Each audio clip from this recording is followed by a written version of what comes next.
Hola a todos, en esta clase en particular vamos a comenzar nuestro nuevo tema que es relaciones de volumen y peso. Y sí, créanme, este es el tema o capítulo más importante que pueden encontrar en toda la asignatura de Ingeniería Geotécnica o Mecánica de Suelos. ¿Por qué digo esto? Porque aquí vamos a definir algunos términos que se utilizarán incluso en el último capítulo también, que se utilizarán en cada uno de los capítulos de Mecánica de Suelos o Ingeniería Geotécnica. Así que no pueden darse el lujo de perderse ninguno de los términos que vamos a definir en este capítulo en particular. Pero ahora comencemos este capítulo y, como su nombre lo indica, vamos a establecer algunas relaciones basadas en el volumen y el peso del suelo. Pero primero permítame preguntarles de qué está compuesto el suelo. El suelo no es más que la forma erosionada de la roca. Es la forma erosionada de la roca, como hemos aprendido anteriormente. En las clases anteriores vimos que la roca se erosiona y se convierte en partículas más pequeñas. Pero sí, como está presente en la superficie superior de la Tierra y en la Tierra. Las plantas crecen, los animales mueren, y por lo tanto también podemos ver que, junto con la forma erosionada de las rocas, la materia orgánica, es decir, los restos de plantas y animales, también se mezcla. Así que aquí podemos añadir que el suelo es la forma erosionada de las rocas mezclada con algo de materia orgánica, Y sí, también recuerda aquí que en la capa superior de la Tierra también está presente el agua. Y por lo tanto, aquí también podemos añadir que el agua también estará presente en el suelo. Así que esta es la definición completa del suelo. Ahora, como hemos dicho que el suelo contiene la forma erosionada de las rocas, también contiene algo de agua. Aquí observa que la forma erosionada de las rocas no es otra cosa que los sólidos del suelo. Y la forma de estos sólidos puede variar. ¿No hay una forma definida para estos sólidos? ¿Sí o no? No hay una forma definida. Por lo tanto, puedo dibujar la forma de los sólidos en cualquier forma aleatoria o incluso de tamaño aleatorio también. Y esta es generalmente la estructura de un suelo en particular. Y aquí he mostrado que estos son los sólidos del suelo. Pero aparte de los sólidos del suelo, hay un espacio que está presente. Y en este espacio en particular que se conoce como vacíos. Este espacio en particular, que son los vacíos, puede estar lleno de aire o también puede estar lleno de agua. ¿Sí o no? Así que eso significa que puedo decir aquí que el suelo no es otra cosa más que la combinación de tres componentes. El primer componente son los sólidos. El segundo componente es el aire. Y el tercer componente es el agua. ¿Sí o no? Y sí, estos tres componentes afectarán las propiedades del suelo, ya sea que esté hablando de la propiedad química o si estoy hablando de la propiedad mecánica del suelo. Debido a todo lo anterior, en este punto podemos afirmar con seguridad que los componentes principales, las condiciones de la superficie terrestre, tienen un impacto directo en todas y cada una de las propiedades del suelo. ¿Es esto cierto o no? Y si lo que realmente quiero es estudiar el suelo de manera profunda, entonces sí, definitivamente tenemos que analizar con mucho detalle qué es lo que está presente en ese suelo. En términos de determinar exactamente cuánto es material sólido, cuánto es espacio de aire y cuánto corresponde al contenido de agua. Y sí, obviamente, para poder facilitar mucho más nuestro estudio detallado, normalmente no representamos ni dibujamos el suelo en lo que sería su forma estructural, natural y compleja. En lugar de dibujar o analizar el suelo directamente en una forma como la que acabo de dibujar aquí, lo que hacemos es simplemente convertirlo en una forma diferente. Y en esa forma particular, solo diferenciamos cuánto volumen corresponde a los sólidos y cuánto volumen corresponde al agua o al aire. De esta manera, déjenme mostrarles que en el mismo volumen, supongamos que este es del mismo volumen, lo que hacemos es ver cuánto volumen corresponde a los sólidos, cuánto volumen corresponde a los sólidos. Supongamos que este es el volumen total de los sólidos y cuánto volumen corresponde al agua y cuánto volumen corresponde al aire. Los tres componentes diferentes del suelo están siendo separados y estamos separando los tres componentes únicamente en función de la fase de ese componente, ya sea que sea sólido, ya sea que sea líquido o agua, o ya sea que sea gas o aire. Por eso, ese tipo de diagrama se conoce como diagrama de fases. Así que ahora ya saben qué es un diagrama de fases. El diagrama de fases es la representación del suelo real en una forma teórica, donde los componentes del suelo se diferencian en función de sus fases. Entonces, ¿qué es un diagrama de fases y por qué se hace? Espero que ahora lo sepan. Permítanme escribir la definición del diagrama de fases. Entonces, ¿qué es un diagrama de fases?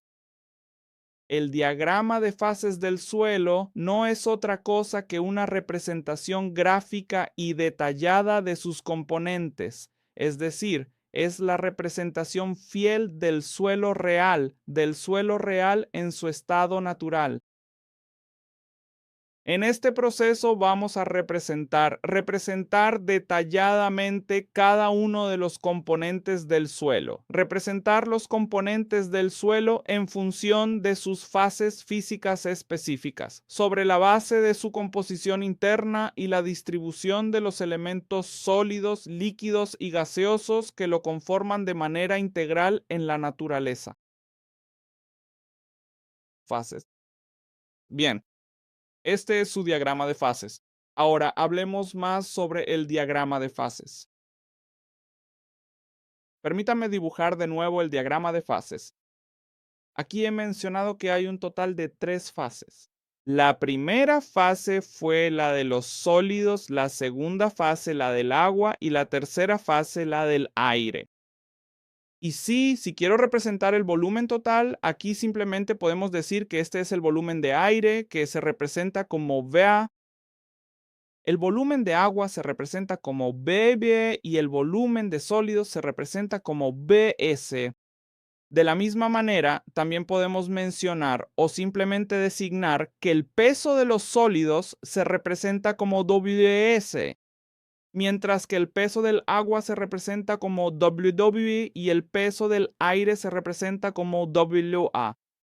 Pero sí, también hay que notar que el peso del aire es muchísimo, muchísimo menor en comparación con el peso de los sólidos y el agua. Así que aquí podemos decir que WA se asume como cero. Sí, el aire tiene cierta densidad, tiene cierto peso, pero en comparación con el agua y los sólidos, su peso es casi despreciable. Por lo tanto, simplemente decimos que WA es igual a cero aquí. También observa esto aquí. El diagrama que he mostrado aquí no es otra cosa que un diagrama de 3 fases. Y en el diagrama de 3 fases, ¿cuáles son los componentes que están presentes? Los 3 que son sólidos, agua y aire. Pero si te pregunto si es posible o no un diagrama de 2 fases. Así que mi pregunta es de nuevo, ¿cuál es mi pregunta? Que si es posible o no un diagrama de 2 fases para el suelo. ¿Qué significa diagrama de 2 fases? Un diagrama de 2 fases significa que solo hay 2 fases presentes en el suelo. Y sí, recuerden que hay una fase esencial del suelo que es la de los sólidos. Bueno, ¿cuál es entonces la fase obligatoria? ¿Cuál es la fase obligatoria del suelo? Esos son sólidos. Porque sin roca sólida, sin roca desintegrada, el suelo no se denominará suelo. Si no hay sólidos presentes y solo hay agua, entonces se la conocerá como agua, no como suelo. Sí. ¿Cuál es entonces la fase obligatoria? La fase obligatoria son los sólidos. Por lo tanto, los sólidos siempre estarán presentes también en el diagrama de dos fases. Bueno, así que en realidad existen dos posibilidades para el diagrama de dos fases.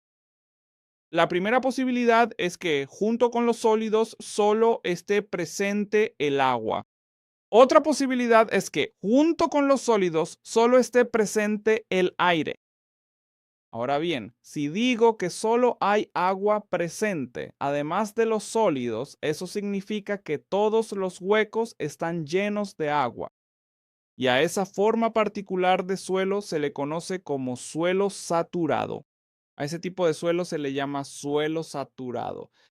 Mientras que si no hay agua presente en los huecos del suelo, entonces a ese tipo de suelo se le llama suelo seco. Bien, entonces aquí podemos decir que el diagrama de dos fases es posible para dos tipos de suelo. El primero es el suelo saturado y el segundo es el suelo seco.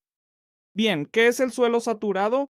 Suelo saturado significa que todos los huecos están llenos de agua. Están llenos solo de agua. Y en el suelo seco, ¿qué podemos observar aquí? Que todos los huecos están llenos solo de aire. Así que no hay agua presente en el suelo. Por lo tanto, sí, existen dos tipos de diagramas de fases. El primero es el diagrama de tres fases y el segundo es el diagrama de dos fases. Pero sí, a veces, en tu viva o entrevista, pueden preguntarte si es posible un diagrama de una sola fase o no. Así que toma en cuenta que el diagrama de una sola fase no es posible, al menos para un suelo. Porque incluso si una roca tiene una pequeña grieta, esa grieta tendrá aire o agua presente en ella. Así que si no hay ni la más mínima grieta, esa roca se considerará roca, no tierra.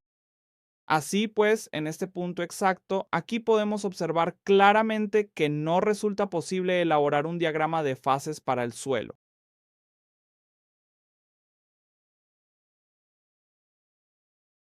Pero es posible para las rocas. Bueno, entonces, si alguien dice que el suelo tiene una sola fase, esa será roca, o puede ser agua, o puede ser aire. Pero ese no puede ser el suelo. Espero que ahora entiendas el porqué. Los diagramas de fases se utilizan simplemente para representar los tres diferentes componentes por su peso o por su volumen, y así hacer nuestros estudios más sencillos. Y los diagramas de fases pueden ser de dos tipos. El primero es el diagrama de tres fases y el segundo es el diagrama de dos fases. Así que obviamente en nuestras próximas clases vamos a utilizar estos diagramas de fases. Así que nos vemos en nuestra próxima clase. Hasta entonces, sigue creciendo, sigue aprendiendo.